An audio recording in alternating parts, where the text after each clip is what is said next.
but the So hello guys, welcome back to our another productive study vlog. तो आज का study vlog कुछ ऐसा होगा कि मैं एक फुल होल नाइटर करूँगा क्योंकि कुछ बैकलॉग्स कंप्लीट करने थे और क्यों मुझे थोड़ा सा प्रिपरेशन भी करना था टेस्ट के रिगार्डिंग, जो कि मेरा फर्स्ट टेस्ट होने वाला है, जो कि मैं अपने अगले व्लॉग में बताऊँगा कि कब होगा। तो टू डू लिस्ट आप लोगों ने देख लिया है, तो टू डू लिस्ट के हिसाब से मैं सबसे पहले करने बैठ जाता हूँ जूलॉजी का लेक्चर, जो कि था लेक्चर नंबर 5, जो कि रिसेंटली आया था। मतलब लाइव तो मैं करता नहीं हूँ, जैसा कि मैंने पिछले व्लॉग में बता दिया था आप लोगों को। तो जो आया था तो मैं वही जूलॉजी का लेक्चर कर रहा था, जो जिसमें मैम ग्लैंड्यूलर एपिथेलियम पढ़ा रही थी। और इसमें मतलब कि बहुत कुछ कॉन्सेप्ट से थोड़ा इजी थे और कुछ कॉन्सेप्ट समझने में थोड़ा सा टाइम लग रहा था, क्योंकि मतलब कि थोड़ा सा टाइम लग रहा था क्योंकि समझ में नहीं आ रहा था। लेकिन मैम मतलब रियल लाइफ एग्जांपल से समझा रही थी, तो वो काफ़ी अच्छे तरीके से समझ में आ रहा था और मतलब काफ़ी अच्छे नोट्स भी बन रहे थे, क्योंकि मैम एकदम स्क्रैच से लिखवाती है और खाली स्लाइड लेके आती है।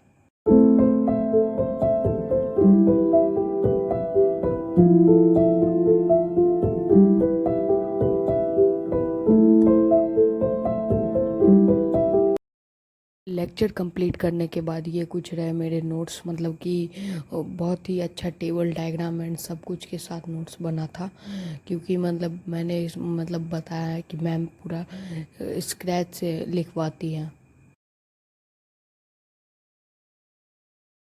नोट्स बनाने के बाद मैं करने लगा था अपना डीपीपी सॉल्व, क्योंकि डीपीपी इम्पॉर्टेंट होता है, जो कि मुझे ऑफलाइन कोचिंग से मिलता है। और ऑनलाइन वाला मैं डीपीपी कभी कभार कर लेता हूँ, मतलब जब भी करूँगा तो आप लोगों को दिखा दूँगा। वैसे ऑफलाइन वाला डीपीपी मैं सॉल्व कर रहा था और साथ में मुझे मिला था एक क्वेश्चन बुकलेट, जो कि जूलॉजी का जो सर थे वो दिए, मतलब वो इंक्लूड करवाए थे डीपीपी के साथ, क्योंकि प्रैक्टिस भी इम्पॉर्टेंट होता है। तो उसमें लगभग मतलब अभी जो चैप्टर स्टार्ट हो रहा है कोचिंग में, उसके मोस्ट ऑफ द क्वेश्चन थे और नीट के पीवाईक्यू भी थे। उसमें एक टॉपिक से लगभग 20 to 25 क्वेश्चंस थे।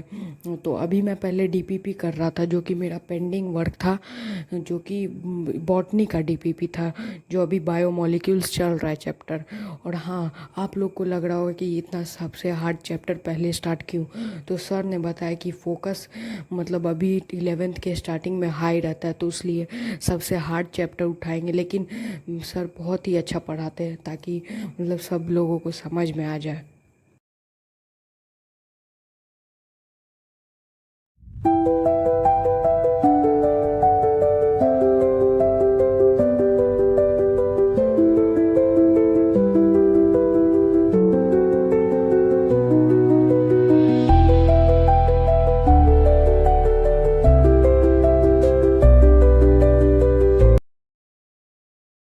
डीपीपी सॉल्व करने के बाद वही मैं करने लगा था, जैसा कि आप लोगों को बताया, जो क्वेश्चन बुकलेट मिला था वो सॉल्व करने लगा था। इसमें लगभग देख सकते मैं आंसर भी देख रहा था और साथ साथ में मतलब अपने आंसर्स को करेक्ट भी कर रहा था। और डीपीपी में मेरे से कुछ सवाल बने थे, मतलब लगभग 20 क्वेश्चन थे, जिसमें से मेरे से सारे बन गए थे, बस 3 या 4 छूट गए थे, जिसमें से 2 में मैंने आंसर देखा तो वो समझ नहीं आया था और 2 मेरे को डाउटफुल लगे। तो वो मैं जिस दिन वॉइस ओवर कर रहा हूँ उसके अगले दिन जाके सर से पूछ लूँगा। और मतलब कि सर पूरा बताते हैं कि ये प्राइमरी राइट है, आप कभी भी आके पूछ सकते हो। तो मैं डाउट क्लास में पूछ लेता हूँ। और साथ में इधर मैं करने लगा था अपना क्वेश्चन बुकलेट, जिसमें से मतलब सारे मतलब कॉन्सेप्ट तो इजीली समझ में आ गए थे, इसलिए मुझे इजी ही लगा क्वेश्चन, क्योंकि ज़्यादा मुश्किल क्वेश्चन था नहीं। और मतलब कि जितना भी था, अभी तो स्टार्ट हुआ है breathing and exchange of gases, तो वो 10th 9th में बेस बना हुआ था, एल्वियोलाई ये सब वाला, तो उसमें इजी ही क्वेश्चन पढ़ रहे थे मेरे को और काफ़ी इजीली बन जा रहे थे।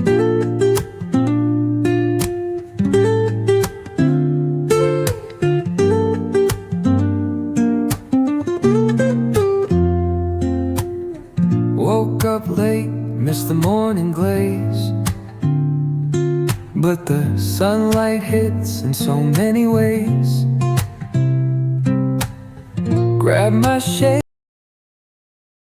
क्वेश्चन बुकलेट करने के बाद आप लोग देख सकते हैं ये रहा मेरा कुछ मतलब कि लगभग यहाँ पे 10 to 13 क्वेश्चन वहाँ पे थे और इधर बाकी के 7 क्वेश्चन, जिसमें से 13 नंबर में मुझे डाउट था तो मैंने डॉट लगाया था। और ये जो सर्कल वाले क्वेश्चन है इसमें मेरे को थोड़ा सा कन्फ्यूज़न था, जिसकी वजह से मैं इसका आंसर देख रहा था।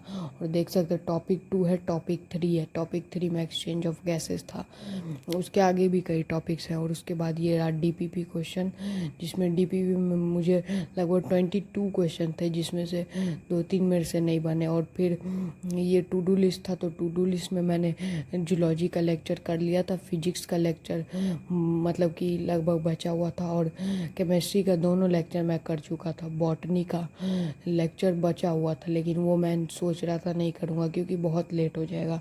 उसके बाद मैं एक और टास्क ऐड कर देता हूँ एनसीईआरटी रीडिंग का, जो कि हो चुका है।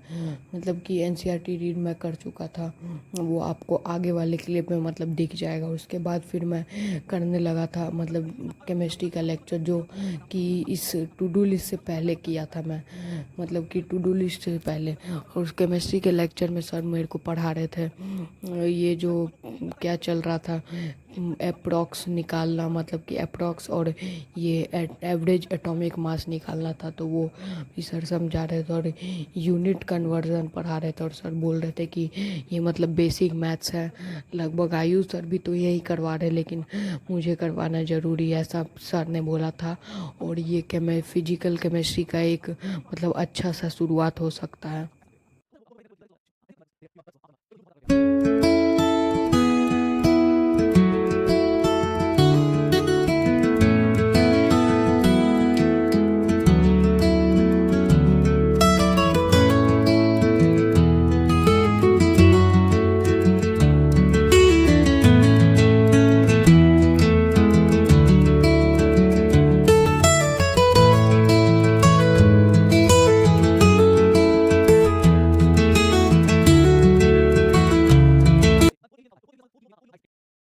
तो केमिस्ट्री के लेक्चर के बाद ये रहा कुछ नोट्स, और जो मैंने प्रैक्टिस किया था वो ये रहा। और सर टेबल भी बनवाए थे देसी सेंटीमीटर का, और साइंटिफिक नोटेशन भी हुआ था। उसके बाद लगभग बज चुके थे 3।